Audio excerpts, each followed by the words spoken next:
पानिपतच्या तिसऱ्या युद्धाची पहिली ठिणगी पडली ती बुर्राडी घाटच्या लढाईने। बुर्राडी घाटचे रणांगण गाजवणारा महान योद्धा म्हणजे रणधुरंधर दत्ताजी शिंदे। बचेंगे तो और भी लढेंगे असे म्हणत देशासाठी प्राणांची आहुती देणाऱ्या शूरवीर दत्ताजी शिंदेच्या अतुलनीय पराक्रमाची ही शौर्य गाथा।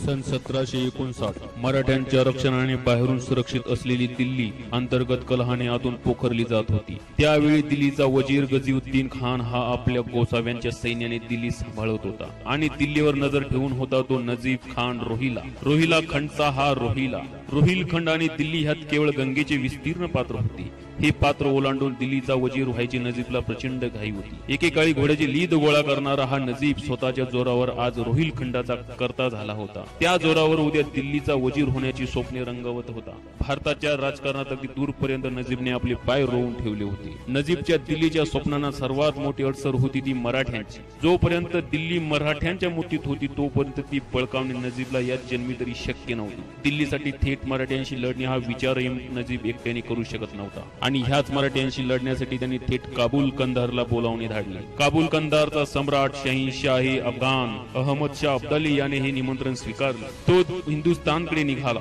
त्याने पंजाब घेतली आणि तो दिल्लीकडे कूच करू लागला। दिल्ली जिंकण्यासाठी निघालेला अब्दाली आणि रोहिल खंडात खीळ लावून बसलेला नजीब यांच्यामध्ये मिरापूरला एक मराठ्यांची तुकडी उभी ठाकली होती, अगदी सह्याद्री सारखी, आणि त्या तुकडीचे सरदार होते शमशेर बहादर दत्ताजी शिंदे। पानिपतच्या शौर्याचा पहिला मान तो दत्ताजींचाच। दत्ताजी शिंदे हे शिंदे घराण्याचे कर्ते पुरुष राणोजी यांचा दुसरा मुलगा, जयप्पा शिंदे यांचा सक्का आणि महादजी शिंदे यांचा सावत्र भाऊ।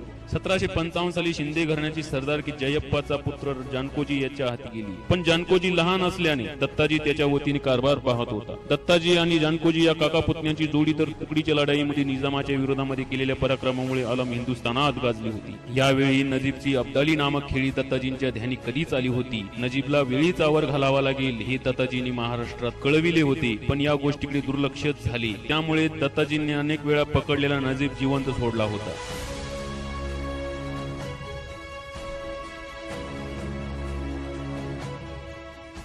महाराष्ट्रातून मदत तर नाहीच, पण जवळपासच्या मराठा सरदारांनाही नजीबच्या विरोधात दत्ताजीला बळ दिले नाही। समोर येणाऱ्या काळाला आता दत्ताजींना एकट्याने सामोरे जायचे होते। असल्या प्रसंगी दक्षिणेत निघून जाण्याचा सल्ला अनेकांनी दत्ताजींना दिला, मात्र मागे फिरणे हे दत्ताजींच्या रक्तात नव्हते। यमुनेच्या काठी मिरापूर जवळ दत्ताजीची छावणी होती। तिकडे नजीब अंतरवेलीत शुक्रतला नावाच्या त्याच्या गडीसारख्या किल्ल्यात लपून बसला होता। अंतरवेली जवळ यमुनेचा ओढ कमी होता, त्यामुळे तिथूनच यमुना ओलांडली जाऊ शकत होती। मात्र अंतरवेल सारी नजीबच्याच ताब्यात। आता यमुना ओलांडून कोणी येऊ शकेल तर तो नजीबच। आता नजीबला रोखायचा कसा ह्यातच दत्ताजी मग्न होता। त्याचा अधूनमधून अब्दालीच्या अफवा येत होत्या, त्यामुळे पेच वाढतच होता। दुसरी महत्वाची बाब म्हणजे की मराठ्यांकडे बंदुकाच नव्हत्या आणि तोफखाना अतिशय कमी होता। थोडक्यात सांगायचे तर दत्ताजी पुरते अडकले होते आणि घात झाला। कुंजपुऱ्याला यमुना ओलांडून अब्दाली नजीबला मिळाला। 10 जानेवारी 1760 हा संक्रांतीचा दिवस होता। बुराडी घाटावर जानराव बावळे छावणी टाकून होती आणि पहाटे छावणीत एकच धांदल उडाली। नजीबने कुतुबशहाला घेऊन यमुना ओलांडली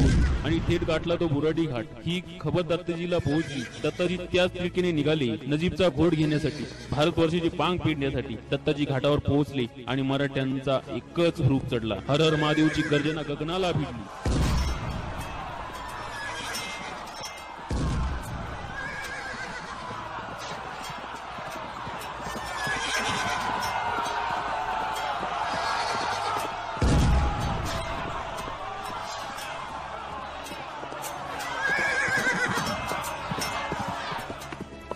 मराठी द्वेषाने झुंजू लागले, गिलचे पार बिथरू लागले। गिलचे म्हणजे अफगाण सैन्य। तलवारीच्या प्रत्येक घावासरशी यवनांचे मुंडके धडा वेगळे होत होते। शीर नसलेल्या धडातून रक्ताच्या धारा बसत होत्या। दत्ताजी तलवार गनिमानं मराठ्यांच्या शौर्याची ओळख पटवून देत होती। बराच वेळा जरीपटक्या जवळ निकराने गिलच्यांना पाणी पाजत असलेल्या जानकोजीच्या दंडावर गोळी लागली आणि तो घोड्यावरून खाली कोसळला।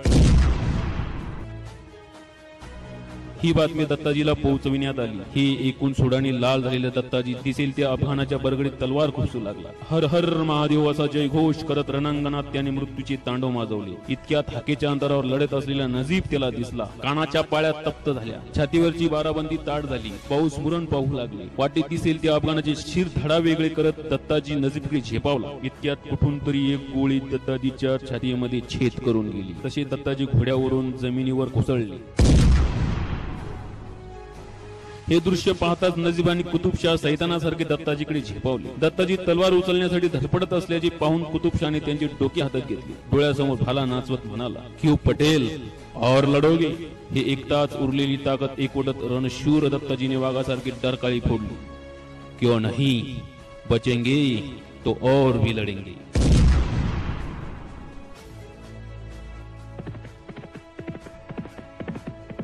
दक्षिणेत निजामाला आणि उत्तरेत अब्दालीला पाणी पाजणाऱ्या मराठा वीराची ही टरकळी कानावर पडताच कुतुबशाह दत्ताजीच्या जखमी शरीरावर मांड ठोकून बसला आणि त्यांच्या छातीची नुसती चाळणी करू लागला. अंगात भूत शिरल्याप्रमाणे नजीबाने हातातला जमदाडा दत्ताजीच्या मानेवर घातला आणि त्यांची शिर धडा वेगळी.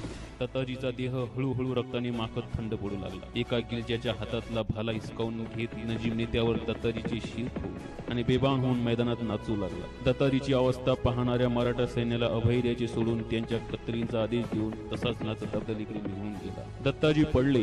मराठ्यांच्या त्रिखंडात गाजलेल्या दिग्विजय सैन्याचा हरीचा मोहरा निखळला. बुराडी घाटातल्या धरणीला काळजाचा ठोका तुटल्यासारखे वाटले. यमुनेच्या प्रवाहाला क्षणभर थांबल्यासारखे वाटले. हे विद्रूप दृश्य पाहत असलेले अफगाणी देखील स्तब्ध झाले. शेवटच्या श्वासापर्यंत लढण्याचा निश्चय ती मात्र ढळून देता बुराडी घाटाला दत्ताजीने रक्ताचा अभिषेक घातला. तो दिवस म्हणजे 10 जानेवारी 1760 म्हणजेच संक्रांतीचा दिवस. पानिपतच्या युद्धाने मराठे हरले हा इतिहास आहे, पण ताज्या दमाच्या अफगाणी फौजांपुढे परमुलखात जाऊन मराठी फौजांनी अतुलनीय शौर्य गाजवले आणि मराठी माणसाच्या लढवया बाणाचे दर्शन शत्रूंना घडवले. हे नाकारून चालणार नाही. म्हणून कित्येक इतिहासकारांनी पानिपतचे वर्णन पराजयातला असामान्य विजय असे केले आहे. काळ मागे पडत राहील, पण इतिहासात पाहिलं तर मराठी माणसाने प्रतिकूल परिस्थितीत मात करत दाखवलेलं असामान्य धैर्य नव्या पिढीला कायम प्रेरणा देते. ही बुराडी घाटची लढाई तिसऱ्या पानिपतची पहिली ठिणगी ठरली. दत्ताजीचे हे शौर्य महाराष्ट्रात तरी ठाऊक होते का? काय घडत होते तेव्हा महाराष्ट्रात? पण दत्ताजी देशाच्या कामी आला हे समजल्यावर पेशव्याने अब्दालीचे संकट ओळखले आणि अब्दालीचा निकाल लावण्यासाठी प्रचंड फौज दिल्लीकडे रवाना केली. पुढे वर्षभरातच घडला तो पानिपतचा रणसंग्राम. पण त्याआधी रणधुरंधर दत्ताजीने महाराष्ट्रातून येणाऱ्या सैन्याची वाट न पाहता एकट्यानेच निकराची झुंज दिली आणि बचेंगे तो और भी लढेंगे अशी स्फूर्ती देणारी घोषणा या भारतवर्षाला कायमची देणगी म्हणून दिली.